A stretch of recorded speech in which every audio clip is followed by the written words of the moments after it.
মাননীয় প্রধান উপদেষ্টা, আসসালামু আলাইকুম রহমতুল্লাহ। 2024 সালের জুলাই আগস্ট মাসের সফল গণ অভ্যুত্থানের পর জনগণের অভিপ্রায় ও জাতীয় ঐক্যমতের ভিত্তিতে আপনার নেতৃত্বে অন্তর্বর্তী সরকার গঠিত হয়েছে। অন্তর্বর্তী সরকার দায়িত্ব গ্রহণের পর রাষ্ট্রের প্রয়োজনকে সামনে রেখে জনগণের প্রত্যাশা পূরণের লক্ষ্যে গণহত্যার বিচার, রাষ্ট্র সংস্কার ও স্বৈরাচার ফিরে আসার সকল পথ রুদ্ধ করার প্রত্যয় নিয়ে কাজ শুরু করেন। জাতির প্রত্যাশার আলোকে আপনার বরিষ্ঠ নেতৃত্বে পরিচালিত বর্তমান সরকার দেশে গণতন্ত্র, মানবাধিকার ও ন্যায় বিচার প্রতিষ্ঠার জন্য নিরলসভাবে প্রচেষ্টা চালিয়ে যাচ্ছে। এই লক্ষ্যে গঠিত হয় বিভিন্ন সংস্কার কমিশন। কমিশনগুলোর সুপারিশের ভিত্তিতে জাতীয় ঐক্যমত্য কমিশন 166টি প্রস্তাবের ভিত্তিতে রাজনৈতিক দলসমূহের সাথে আলোচনায় মিলিত হন। দীর্ঘ আলোচনার পর 84টি প্রস্তাব সিদ্ধান্ত আকারে গৃহীত হয়। অনেকগুলো প্রস্তাবের সাথে কতিপয় রাজনৈতিক দল ভিন্ন মত পোষণ করায় সেগুলোর ব্যাপারে গুরুত্বপূর্ণ সিদ্ধান্ত গ্রহণ করা সম্ভব হয়নি।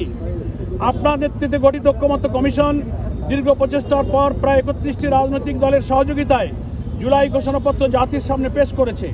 জুলাই জাতীয় সনদে 2-1টি দল বাদে রাজনৈতিক দলসমূহ স্বাক্ষর করেছে। জুলাই জাতীয় সনদ বাস্তবায়নের পন্থা সম্পর্কে সরকার ও রাজনৈতিক দলসমূহের পক্ষ থেকে বিশেষজ্ঞদের কাছ থেকে আইনি মতামত গ্রহণ করা হয়েছে। অবিলম্বে জুলাই সনদ বাস্তবায়ন আদেশ জারি করা এবং জাতীয় নির্বাচনের পূর্বে গণভোটের তারিখ ঘোষণা করা প্রয়োজন। এই মর্মে ঐক্যমত্য কমিশনের পক্ষ থেকে সরকারের কাছে জুলাই সনদের সুপারিশসমূহ পেশ করা হয়েছে। পেশকৃত জুলাই জাতীয় সনদ বাস্তবায়নের ইস্যুতে প্রধান রাজনৈতিক দলসমূহের মধ্যে ভিন্ন মত সৃষ্টি হয়েছে, যা নিরসনের দায়িত্ব কমিশনের পক্ষ থেকে সরকারের উপরই অর্পণ করা হয়েছে। সরকার অদ্যাবধি জুলাই সনদ বাস্তবায়ন ও গণভোট সম্পর্কে কোনো সিদ্ধান্ত ঘোষণা করেনি। আমরা আন্দোলনরত দলসমূহের পক্ষ থেকে মনে করি অবিলম্বে জুলাই সনদ বাস্তবায়ন আদেশ জারি এবং জাতীয় নির্বাচনের পূর্বে গণভোটের তারিখ ঘোষণা করা জরুরি হয়ে পড়েছে।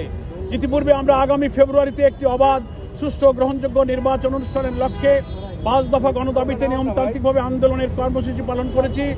দেশের জনগণ এ দাবির প্রতি ব্যাপক সমর্থন দিয়ে রাজপথের আন্দোলনে সামিল হয়েছে। রাজনৈতিক এই সংকট নিরসনে সরকারের সকল উদ্যোগকে সফল করার জন্য আমরা প্রস্তুত আছি।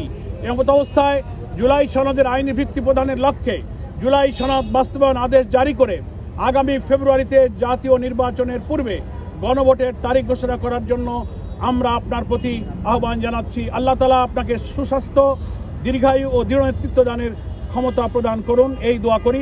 8 জন দলের প্রধানের স্বাক্ষর এই স্মারকলিপিতে আছে। এটাই আমরা আজকে প্রধান উপদেষ্টার কাছে পেশ করব।